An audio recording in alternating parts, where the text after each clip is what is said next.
Hey there guys, gals, and non-binary pals, it's DMG and welcome back to Blitz. And today we're going to have some subscriber replays sent into me by Noavic and Chef. Now, this replay, I mean, it's a good replay. It's showing what you can do with a bad tank, but it still is a bad tank. This is the ARL V39, a tier 6 French tank destroyer, and you see next to it two potatoes in the Nashorn and the Death Toaster. Now, tank destroyers at this tier are not great, or at least most of them aren't great. And not Chef, but Noah today is going to show us what you can do with a underpowered tank destroyer in a top tier matchup. Now, the ARL does have a 100mm gun, average alpha being 310. That is quite lovely for tier 6 and allows you to pick apart your opponents relatively quickly. 310 alpha is most likely going to two-shot tier 5 tanks. It can three-shot most tier 6 tanks, and tier 7s, that's when you're starting to come into trouble, but you should be able to penetrate them with some ease. Now, you're thinking, well, if the gun is that good, then why is this tank awful? Well, this tank has no armor. Look at the enormous cupola on top, and despite ammo racking an SU-100, which, albeit, is pretty easy to do, considering the SU-100 is a walking ammo rack waiting to happen, the ARL V39 is not that good of a tank. Now, aside from this enormous cupola, the tank has no armor to begin with, so even if you do manage to go hull down in this tank, which is difficult, the enormous helmet on top of your tank will be penetrated consistently by HE. Also keep in mind that the ARL doesn't have the greatest DPM, it doesn't have a turret, which makes the gun a little bit hard to use, and it doesn't exactly have the best mobility either. Look at this poor amount of traverse that it has.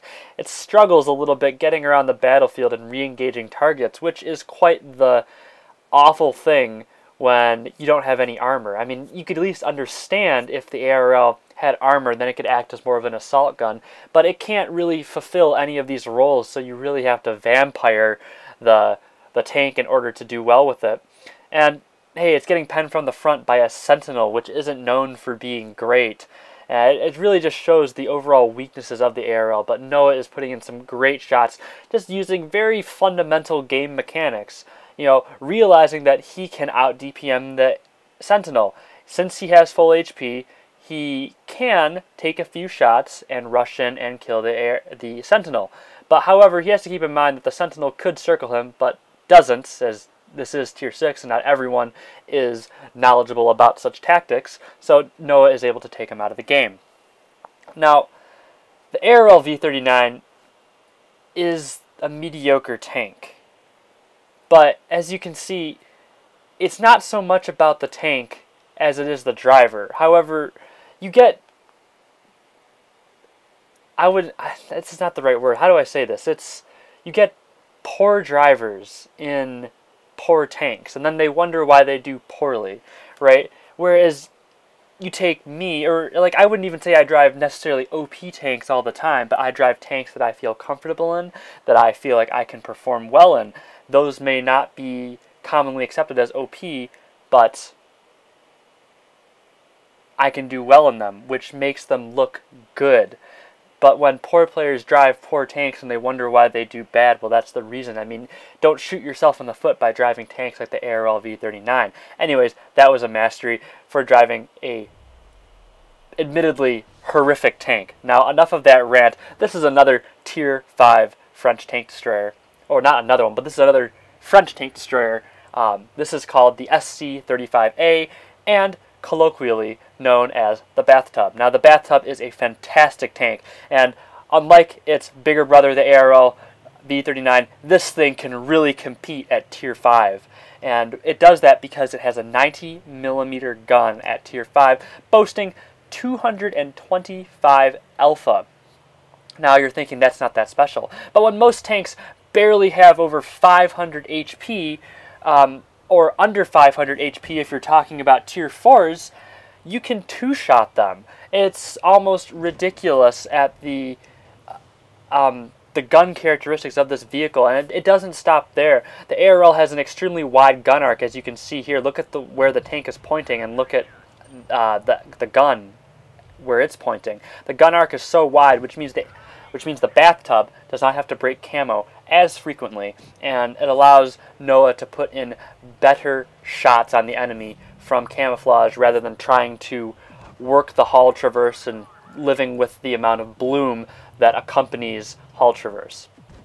Now, Noah right now is not using the 19mm gun. As you can see, the 225 alpha average is not in his favor, so that does not mean that he's just rolling low. He's actually using the 75mm gun, which does 160 on average. And while the 75mm is a perfectly acceptable gun to use on the bathtub, I do prefer the 90mm, as the alpha is absolutely fantastic, and you can 2 to 3 shot almost any single tank. And the penetration is also very good too on both guns. So it's not like you're going to be lacking to or struggling to pen a KV-1 when you're in one of these things. Now, the bathtub is also decently mobile. As you can see, Noah rotated perfectly from the typical tank destroyer spot on Yamato Harbor to engage this Hetzer. And the important part here is that Noah is shotgunning the tank destroyer now. It is not time to sit back, as there were no available shots. So it's not like he was waiting for someone to come around the corner. There just weren't any more shots available in the field that he could really make use of. And now he really needs to hit a shot, doesn't get it, and unfortunately the BIS will destroy the, I believe that is the A20 on their team, and if Noah would have hit that shot, that A20 would still be living. Now, this is what is so important about hitting your shots at the right time, and I think this is partially why DPM tanks are so good, or tanks like the 183 fail in certain regards, is that when are you putting out your damage? As you can see, Noah has now perma-tracked this ram and is able to put a ridiculous amount of damage into it without taking any in return. Now, he's doing this early and mid-game. You don't see too much damage coming late game, right?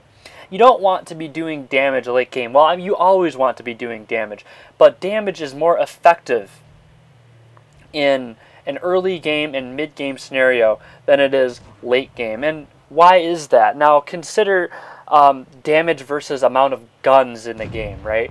So if I'm in an FV-183, I can spit out 2 HESH shells or 3 HESH shells and get an average roll for each of them and do 3,900 damage on average. Or I can do, let's say, 1 AP round. Let's just say for consistency's sake, right? 1 AP round and 2 HESH shells, because that's more like a 183. And I do that, and that's about 3,300 damage. That's a great damage number if you could do that every game. However, when are you doing this damage? A lot of people won't charge into an FV-183 or a location where they think a 183 would be, so which means your damage is most likely coming near the end game. You have to be very, very silly to try and rush into an open field or cross a certain location while a 183 could possibly be staring at you and take over half your HP. Now, the difference here is that the SC35A is spitting out damage earlier in the game. It doesn't have the massive amount of alpha, or the players are just worse, and that Stug gets in a great shot on Noah. Unfortunately, Noah should have been able to penetrate that one shot on the Stug, but it is what it is. But back to what I'm saying is that doing damage important, I can't even speak, doing damage early is important because the damage is more effective in the sense that you can't prevent enemy tanks from pushing late game. Whereas doing damage early game sets tanks back. It doesn't allow them to make as many aggressive moves, and you kind of paralyze their movement. If that's anything for today's lesson, is that doing damage early is always preferable to doing damage late, and that's why the FV-183 doesn't win as much as it should. If you look at my numbers, I only carry 62% win rate with 3,200 damage. That obviously says something for when I'm doing my damage. It doesn't come when I need it to come. It comes later in the game when damage is almost kind of a moot point, and you you'd almost be better off capping bases or being able to bounce shots to save a teammate, to prevent them from killing a teammate so they don't get supremacy points.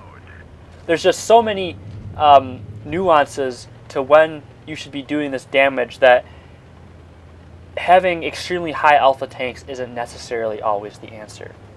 So that's my lesson and rant for the day. This is in the Tiger 1. This was during the Blitz fair. If you would have seen the garage screen, the Blitz fair of this most recent winter fair, and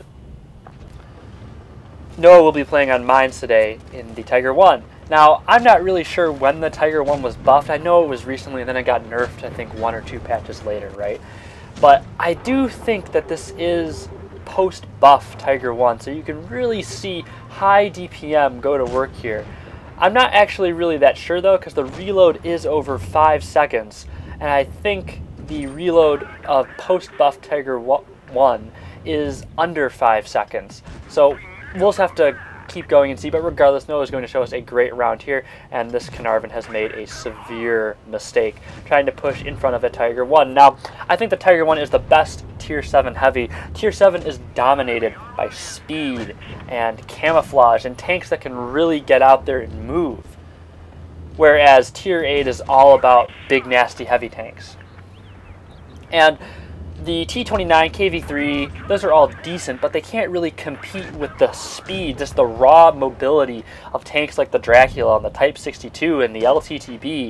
You know, you just get circled and killed. Even the Tiger P is a bit slow on the traverse, but this is the one heavy that I think really survives and thrives in Tier 7, as it carries a high DPM gun, it has good traverse, it's able to keep up with being circled. It is almost impossible to circle a Tiger 1 effectively, unless it has a dead engine or a dead driver or something along those lines. But the Tiger 1 is a fantastic tank, as you get this high DPM gun, and you have a bunch of HP. You have the most HP for a heavy tank at your tier, or actually the most HP at your tier, which means you can easily take a DPM beating and still dish out a bunch of damage. And God forbid the enemy team does, or the enemy tank does bounce a shell, as you will kill them with your 220 alpha gun. Now, another great thing about the Tiger is that it's decently mobile, and not just in terms of traverse. This thing can actually move in a straight line. As you can see, Noah got around that AT-8 doing a circle in a heavy tank, and while yes, the AT is quite the awful tank, and even worse than the ARL V39. Honestly, I feel sorry for anyone that has to suffer through the Tier 6 and Tier 7 AT tanks, but Noah is able to get around the AT, provide the DPM necessary to easily burn down that tank, and gets a mastery for 3,300 damage. Lovely stuff there. Now, I know this was supposed to be more about me commentating on replays, but I would say that the ARL 39 replay was more just about talking about driving bad tanks and then getting mad at results when you don't get high damage numbers or high win rates, right? But it also shows what you can do with a poor tank if you're a good driver. It's more about the driver than it is about the tank, but that being said, don't drive shit. So then the next replay is about the bathtub, and I really recommend you pick one of those up. It is a fantastic tank, and every garage should be outfitted with a bathtub. In PC, it does get a 105mm cannon, but unfortunately it does not get one here, as that would be a little bit too broken. Now, then the other Tiger video is just showing the strengths of the Tiger and why the Tiger is such a fantastic tank at Tier 7. If I had to pick one heavy at Tier 7 to play, it is the Tiger 1 over anything else. I wouldn't even bother with anything else, as the Tiger 1 is just head over heels above anything else at Tier 7 heavy, right?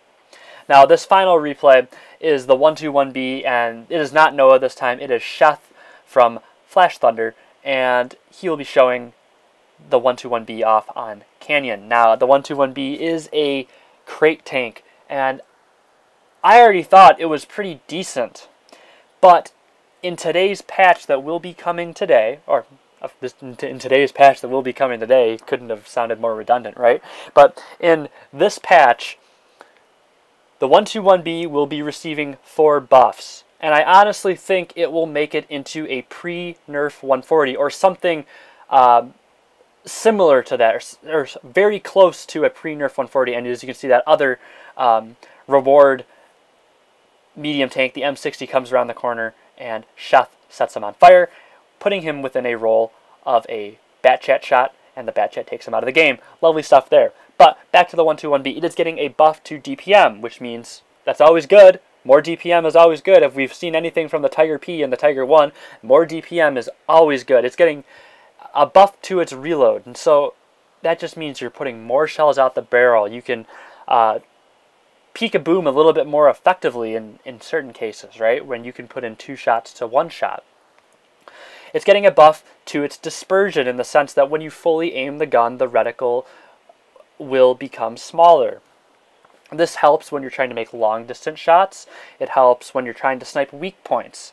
And that FV4202 has lovely gun depression, able to put a shot through the upper front of the 121B. And even though it's angled from an above angle, the FV4202 looking down on the 121B turns that angled plate into a flat plate, which allows the fantastic penetration to only go through more reliably, right?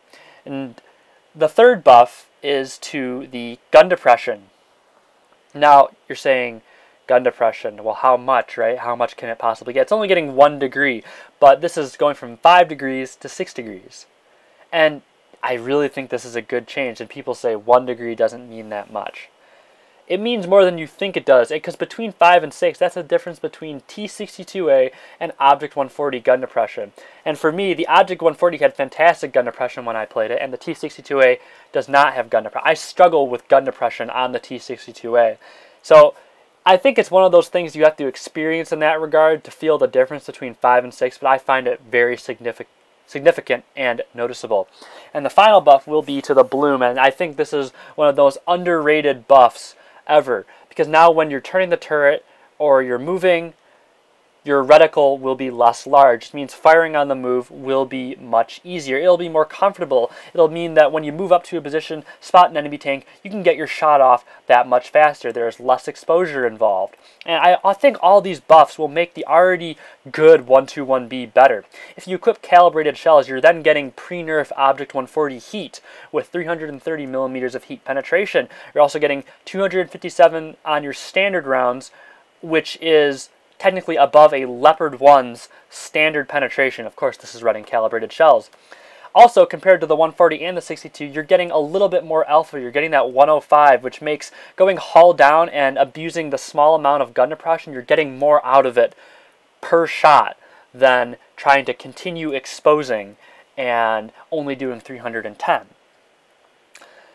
The 121B also has pretty much a pre-nerf T62A turret or a pre-nerf Object 140 turret. So the turret is extremely strong and the hull is pretty decent too. So I think all of these things culminated together will make the 121B a fantastic meta tank.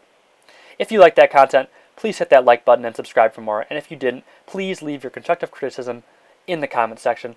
As always, I appreciate the opportunity to share my passion with you today, and I hope to see you next time.